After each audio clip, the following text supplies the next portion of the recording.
Come on now. Ain't that what your Bible say? So if Satan is ruling, if he's still on this earth ruling, where do you think the demons at? Come on now.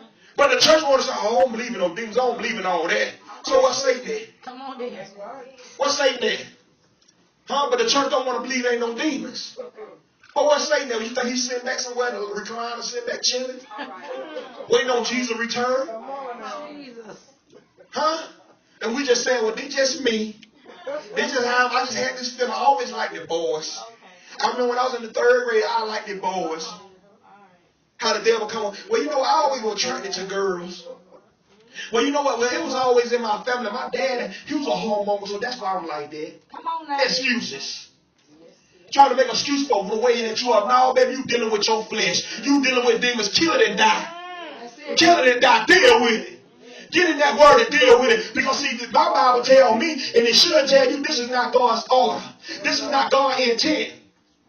But we in the church will embrace it. Because we don't want to lose no membership. We don't want to lose no tithes and offers. Keep your tithes and your offers, baby, because we're going to tell you the truth. We ain't going to have no blood on our hands. We ain't finna go to hell just to keep you happy. We ain't finna go to hell to make you satisfied. Oh, I love my pastor.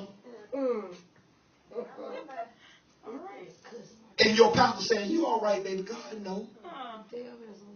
God know that you always was like that. God know. That's on your hands, Pastor. That's on your hands, Pastor. God gonna hold you accountable for that. God gonna hold you accountable for that on Judgment Day. God gonna hold, because you know what? You led somebody astray. You had the opportunity to tell them, no, that ain't the way. Just because they ain't picked up their Bible, but by you being the shepherd, by you being that sick when that person is speaking to their life, that God made you the shepherd over their soul, their blood is on your hands. It's gonna be required of you. Because you had the opportunity to change their very direction. If they didn't receive it, dust off your feet and keep going. But you know that you gave them the truth. You can sleep at night. But so you want to deal with it. Then you wonder why your children like that. You wonder why your son come home and he gay. You want to come home while your daughter, she's sleeping with everybody in the church and you don't know why. Because see, you open up the door to that deception. You open up the door to them lies. You open up that door to the sea. Because see, I told somebody, I don't care because Obama make a law. I don't care because the senators get together and they make a law and saying that this is okay, but what does that Bible say? Come on now. What does that Bible say? Huh? Because see, that same law that they make, it's going to become a law, but they're going to say everybody got to get the mark of the beast. And people say, well, it's a law. But we got to be like Shadrach, Meshach, and Abednego. Even when the king said, if you don't bow down to this image, huh? I'm throwing you into that fiery furnace. You got to be willing to get in that furnace. See, everybody don't want to stand over here in this heat. Everybody don't want to take this heat. Everybody don't want to take what we taking over here. Being talked about, they crazy over there. They saying all that. Don't take all that. You ain't got to do all that. But I don't come to understand, baby, it take this and some more to live holy. It takes some God. It don't take some rejection. It don't take people talking about you. They ain't going to be able to figure you out. They ain't figured out Jesus. And they still ain't figured out Jesus. Turn your Bible to John. Pastor preached on this last week. John chapter 6. And it just blessed me.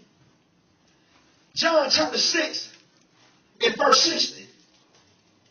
So see, people ain't going to never figure it out. As long as they keep looking at it from a worldly standpoint. Because see, they're looking at it for man validation. They're looking for, well, you know what? My president or my pastor said, I'm okay. But you say you're a believer.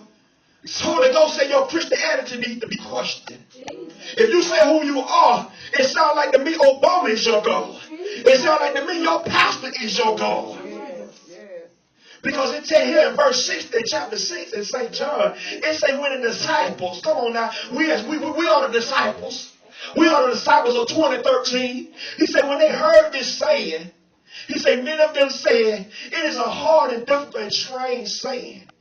An offensive and unbearable message. Who can stand to hear it? Who can be expected to listen to such teaching? And see, this is what we tell ourselves. This is what we act. This is what we say to ourselves. Who can bear this? Who can bear this kind of teaching? They saying it's wrong for me to mess around on my wife.